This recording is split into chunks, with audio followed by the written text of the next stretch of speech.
E aí, galera? Teacher Leandrinho na área. Hoje vamos turbinar nosso vocabulário com uma expressão super útil. Go with. Sabe quando algo combina ou quando você decide por uma opção? É para isso que serve. Bora destravar mais essa. Let's go! Go with. Go with. Significa combinar com, como roupas e cores, ou escolher uma opção. Também pode ser aceitar uma ideia ou acompanhar alguém. To go to the cinema, I'll go with the large popcorn.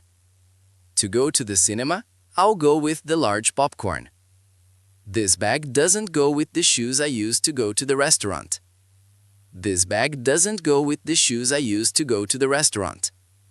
If you want to go to the beach, I'll go with that plan. É isso aí, team. Go with é super versátil. Lembre-se, use para combinar, escolher ou aceitar. Agora crie suas frases. Practice makes perfect. See ya!